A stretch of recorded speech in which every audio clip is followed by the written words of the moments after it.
What's up, YouTube? It's Heretic here, and I'm back with a little bit of a Pokemon TCG update video for you guys here today.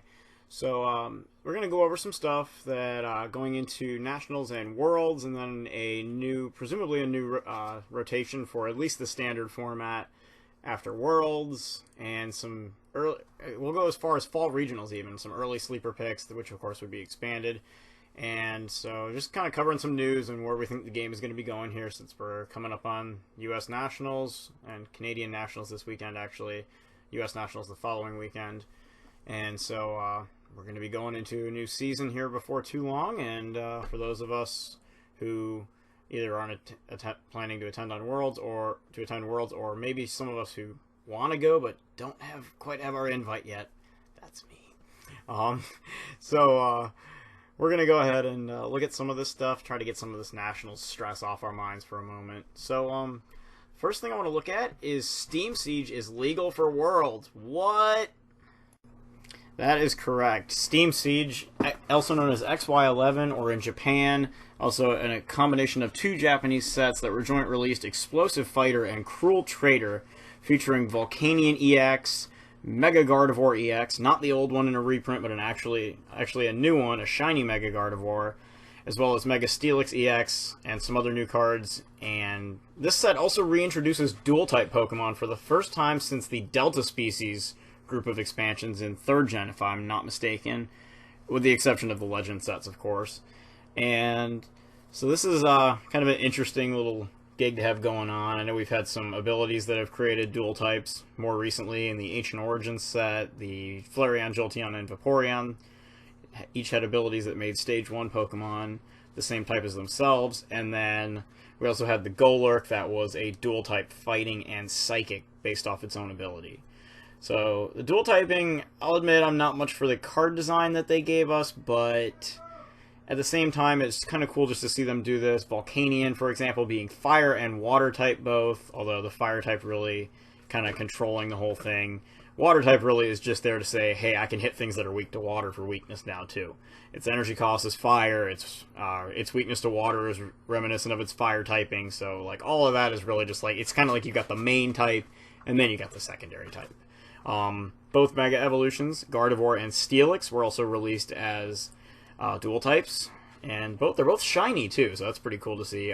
With the exception of Volcanion, I actually believe all of the dual type cards in the set are shinies, or appear in their shiny form. So it's kind of a neat little twist they added. I'm definitely a fan of changing things up a little bit from time to time. So it's really cool to see that. But the fact that this set is legal for Worlds is really the big thing I want to talk about here. And of course, I definitely think there are some cards in the set that are going to see play at the World Championships. So definitely be ready for that. Can actually pull up the set list here. It's mostly trainer cards I'm thinking of when I look at this. Pokemon Ranger, for example, is a new supporter card, which removes the effects of all attacks on other Pokemon and on the player. So in essence, it kind of applies the Marowak with Bodyguard's effect, but also takes away big effects like those of Jolteon's Flash Ray and Glaceon's Crystal Ray, as well as stuff like Regice, Seismitoad, Giratina, just kind of the works.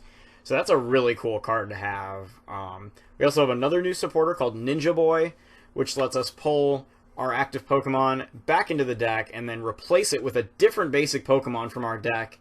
And the new Pokemon maintains all of the old Pokemon's Pokemon tools, energy attached energy, damage counters, status conditions, everything. The works. So there's some nifty little combos you can pull with this. Big one I like looking at right now is Dragonite EX. For example, you can use Bust In to, when you play it from your bench, move a bunch of energy to the Dragonite, send it up to the active, and then use Ninja Boy to switch it out with something else that maybe can take advantage of all that energy. Another neat combo you could do is to switch something out for a Mewtwo with Damage Change, and then proceed to use Damage Change to essentially max potion yourself and probably take a knockout or come awfully close to it. So some pretty neat stuff you can do with that.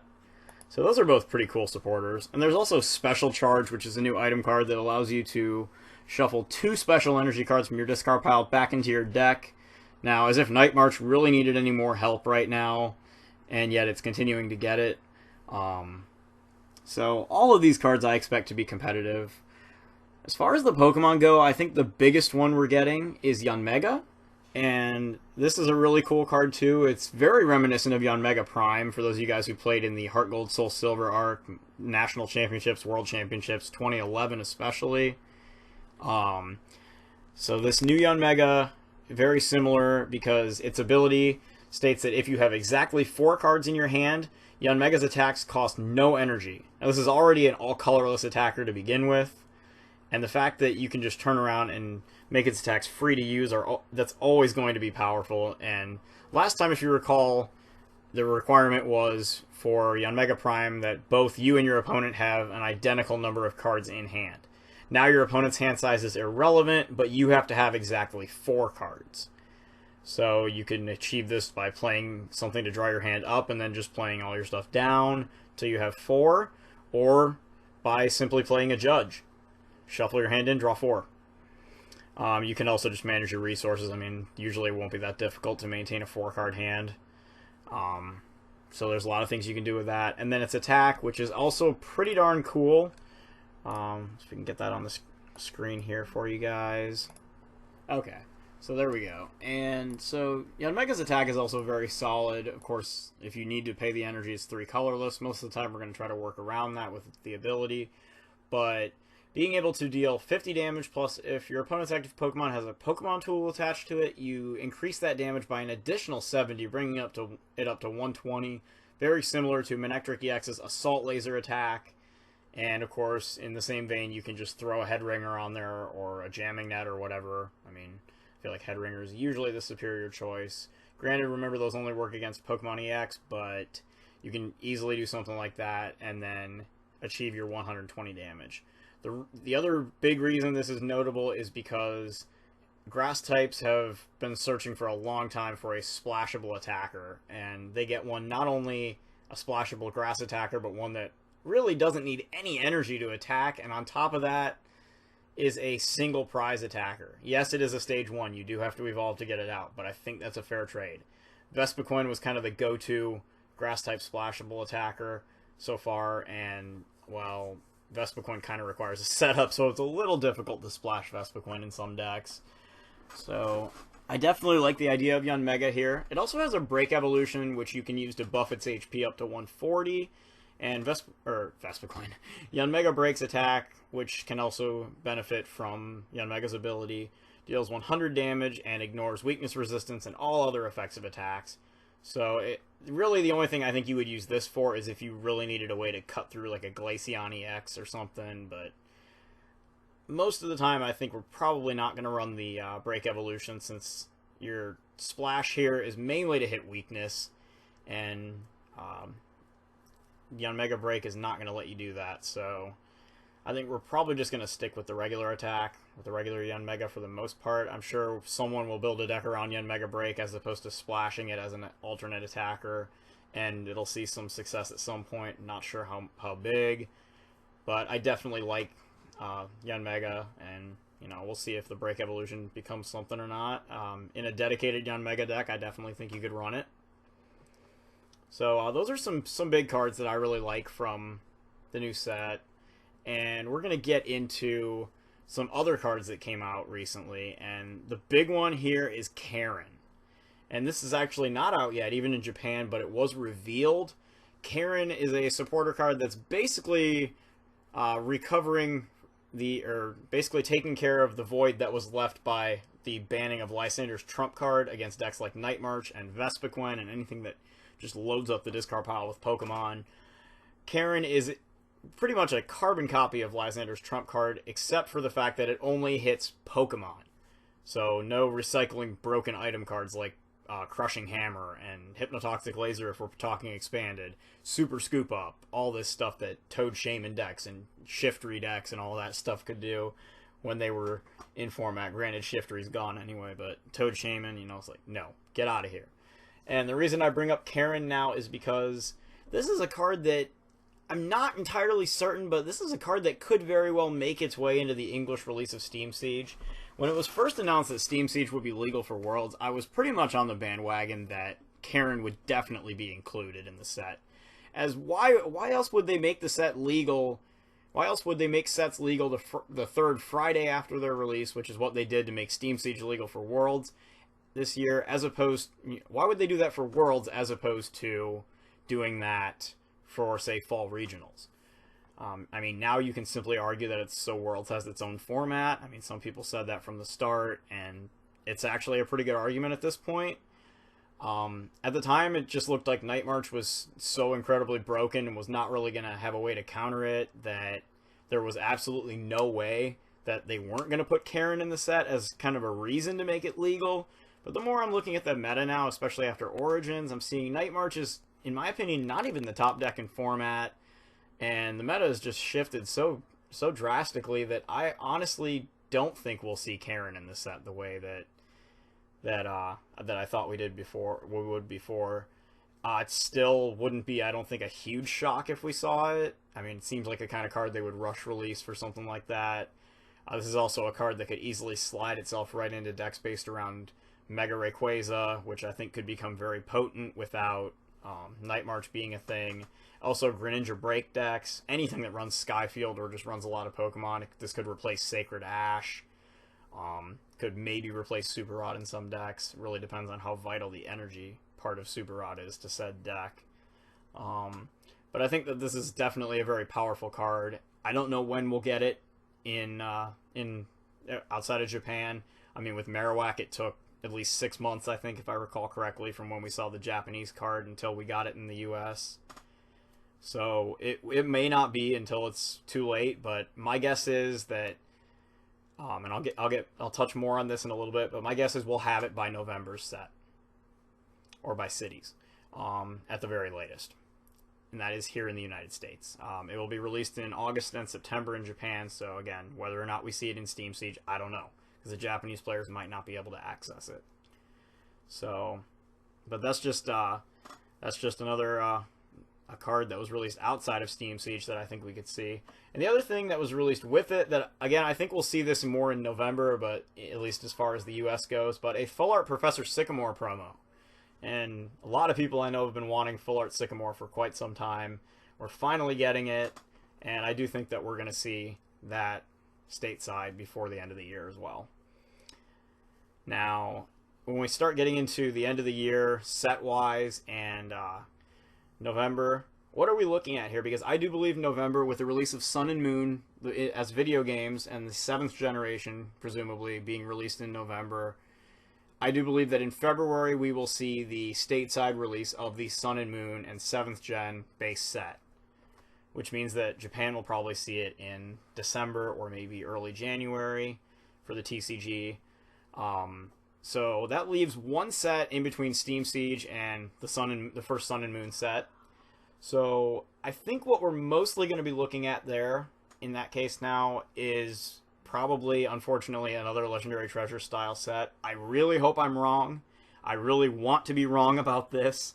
And to answer an early question that I know a lot of people are going to have about this, will this be CP4, the Premium Champion set that had the Shaman EX reprint? No. I do not believe CP4 will be November set in the TCG, because I believe Japan will also get a reprint set, and I do not believe that we are going to see the same set we got there. We already got a reprint set in the form of Generations. I would love to think that that's the only one. Maybe it'll just be a few reprints. I really, really think that CP4 was a Japanese release only, and that can be further evidenced by the fact that Wobbuffet Break is in the Ho-Oh Break box, or Break Evolution Box 2, that's coming out next month. And then also we're getting the Mega Beedrill box, which with the entire Mega Beedrill line, including the Spirit Link. I believe that's in August or September. I'm not sure. I know the coding for it is already on the Trading Card Game Online. You can check out Team Fish Knuckles for an early Mega Beedrill deck, because Squeaky already did one with his unlimited account. So go check that out if you haven't yet. If you go back to my to the CP4 video I did, you can see me rage about the auto paralysis effect of that card. because I hate auto paralysis. But anyway, let's try not to get too far off track. For those reasons, though, we're seeing the exclusives from the set being released as promos here in the United States and over in Europe and elsewhere in the world outside of Japan. So I really don't think we're going to see CP4, bottom line, in the United States at all. Now, a Mega Slowbro card promo poster thing, whatever it was, image online got leaked a little while back. I think that's probably more likely to be what we're going to see for XY11 or something of the sort coming in November.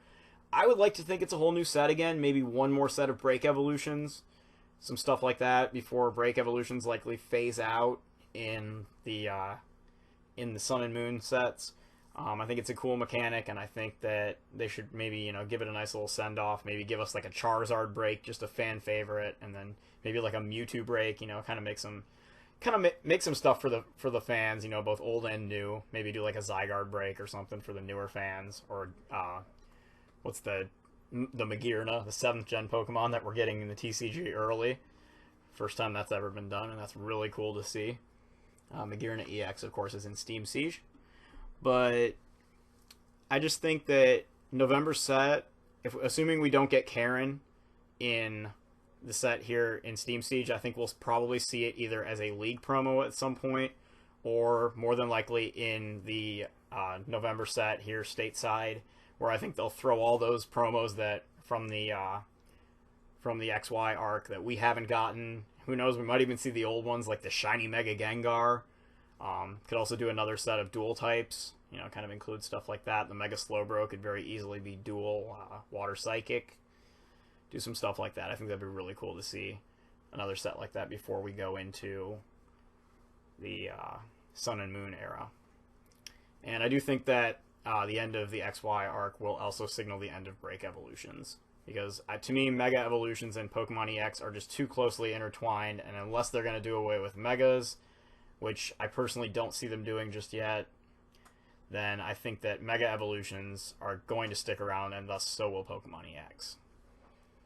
So, I could be wrong, but if I had to make an educated guess right now, that's what I'd be looking at. So I think that all of the rest of the XY cards will be released stateside by the end of the year, because as the new year hits, we'll be going into Sun and Moon and all that stuff, and by late January, early February, we'll have some pre-releases more than likely for the Sun and Moon set, the first one in the TCG, and by then we'll be on to 7th gen, and 6th gen will be in the rearview mirror, although very much in the format. So, with that leading in, we're going to go into the next thing, which is, if we're not getting CP4, why was it released in Japan? And because you notice CP4 is entirely made up of XY era cards. Why would they do that now, and what would be the point of releasing an older XY promo, like, say, the Shiny Mega Gengar, stateside after it was released with Phantom Forces in Japan, and, you know, with a rotation coming up, you know, is that signal where they're going to rotate to? Are we going to still have Phantom Forces in format? I'm going to say no right now. We'll start with the United States and European, South American, the outside of Japan standard format rotation. Right now, I'm going to give you that call. I've been saying it for a while, since last year. Primal Clash on. The base set for Omega Ruby and Alpha Sapphire, which is XY Primal Clash, will be the set that we are rotated up to. This will probably be revealed as to whether or not I'm correct or not here in a few days, maybe a couple weeks, sometime right before or after Nationals. Primal Clash on is your rotation. I'd be willing to bet money on it, guys, for the standard format for next season. So, looking at that, you know, it seems like it just makes a lot of sense. We get rid of stuff like Night March, Battle Compressor, you know, a lot of stuff going out of format. Unfortunately, we would lose stuff like AZ, Zero Sick, some other key cards like that, Startling Megaphone. So we'll probably see another form of tool removal, whether it's a Megaphone reprint, maybe they bring back Tool Scrapper, it's just kind of something of the sort. We may also see some reprints in XY11 to kind of make up for this. We would also lose Seismitoad EX, which I am very welcome to getting rid of that card, although it is nowhere near as dominant as it used to be, so it's a little more tolerable now. I mean, otherwise I'd like to see, you know, some stuff like Blacksmith that we'd be losing, Karina, some stuff that allows other decks to be more competitive to definitely stick around, but I'm not going to bank on any of that right now. I'm just going to say I think that we're going to go into Primal Clash on. And the reason for CP4 is that I believe Japan, for the first time since 2012, is about to have a rotation in their format. Now, will this affect our expanded format, which aligns with Japan's format? We'll touch that here in a moment. Japan has not rotated since Worldwide went to Black-White on in September of 2012. They have been playing what has become our expanded format ever since then, and I believe that they're getting ready to go to an XY on, or the format we've been playing for this past year in Standard. That will become their single format. Now, the addition of Legacy format in the Pokemon Trading Card Game Online could very well become a Japanese thing as well in terms of tournament play. I think that's more of just a PTCGO thing, so people can use their older cards on there when they're rotated out of format. But I do believe Japan will have this rotation. Now, where does that stand for the expanded format elsewhere? Well, expanded could still be a thing in Japan. Maybe they'll have the dual format now as well. But do I think expanded will have a rotation as well to XY on? Well, a month ago I'd have said absolutely. But then PokeBeach revealed, through Pokemon revealed, and I saw on PokeBeach that there is another Battle Arena deck, much like the Mewtwo Darkrai one, coming out this fall, and that is Keldeo EX Rayquaza EX. Now, the Keldeo EX, of course, the only one we have right now, is from Boundaries Crossed, and the Rayquaza, I'm assuming, is going to be the Dragon's Exalted one, which pretty much puts a nix, in my opinion, on any kind of expanded format rotation. So, Japan, I do think, is getting ready to rotate. Expanded format, as far as the rest of the world goes, and maybe Japan will have expanded too, and have two formats, I don't believe expanded is getting ready to rotate. I think unfortunately, I wish it would. I wish it would go to X and Y on, but I don't think that's about to happen. I think we're still looking at least another year of Black and White on expanded, which bothers me because of a card called Getsus. I have issues with Getsus. I do not like that card. Expanded has really, in a lot of ways, become a format that's just defined by who goes first and plays Getsus. Ugh. I don't like it. I figure you guys probably get that by now. But I do think that Japan, like I said, they're going to have their rotation. Standard will be Primal Clash on. So, as we kind of get to that point now, contenders going forward, Steam Siege being legal for Worlds and Standard, assuming we do not get Karen, I think more stuff is going to be teched in and splashed. I think Fire decks will get a boost with Volcanion EX. I think you'll see some Yanmega. Maybe some people will try to play it with Vileplume. Not sure how good of an idea that is because of the inability to play items and manage hand size, but who knows? Maybe Ross Cawthon can make it work and make the Truth 2.0. I don't know. Well, someone real smart like that, someone like him or Jason Klaczynski or someone else could probably figure something out with that if they really want to. I know Jason loves his Groudon though, but it's whatever. I mean, my hat's off. Nothing but respect for those guys. I think that stuff like that could definitely see play. I think we'll see Ninja Boy and Pokemon Ranger. We'll see some play. It'd be really cool to see some Dragonite EX shenanigans go on with that. So definitely looking forward to seeing what people do with those cards. And I also think Night March, however powerful it is at Nationals, in both Canada and the United States, assuming Karen is not in the set, Night March will only get bigger at Worlds. Reason being the special energy charge, which lets us throw 2 double colorless energy or just any 2 special energy from the discard and shuffle them back into the deck. Does this mean you don't need Puzzle of Time? I still like Puzzle of Time, but it makes the deck a bit less reliant on hitting 2 puzzles at once. It could also be a big boon for Mega Rayquaza decks, where I really don't like Puzzle of Time because we don't run teammates. But it's proven successful, especially in expanded format, which is not Worlds, but it's still a thing in the game, and it's worth taking note of. So for Worlds right now, I don't see the format changing drastically with Steam Siege, but I definitely see people playing some of those cards. Really, some of them also may just be kind of a bit of a, like Pyroar was a couple years ago, when Virizion Genesect took over, and it was like, are people going to play Pyro? Is it just a scare tactic, or are people actually going to play it? Sometimes a card's presence in a format can simply, even if it's not played, can change the way people build decks and affects people's decisions on what decks to bring to tournaments. So I'll definitely be keeping a lookout for all that. And then when we look at fall regional contenders, again, we're looking at expanded formats, so really we're just bringing some more cards in. I think Mega Rayquaza definitely gets better. I think Night March maintains itself as long as we don't have Karen. The same could go for Vespiquen Flareon. A lot of special energies could definitely buff up the use of Giratina. That Darkrai Giratina Garbodor deck is absolutely nuts.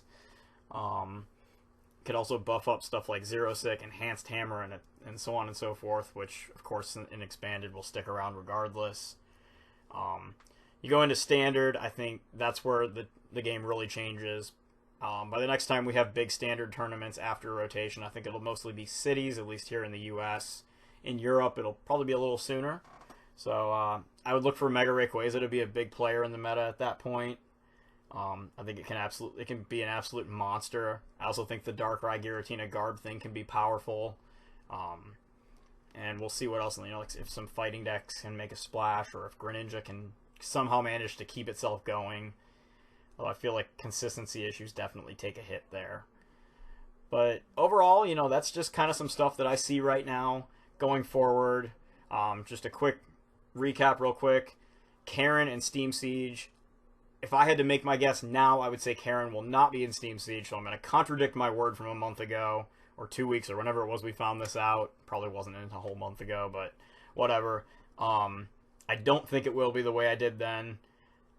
The format has kind of shown me that Night March is not tier 0 right now, so I'm not freaking out about that right now.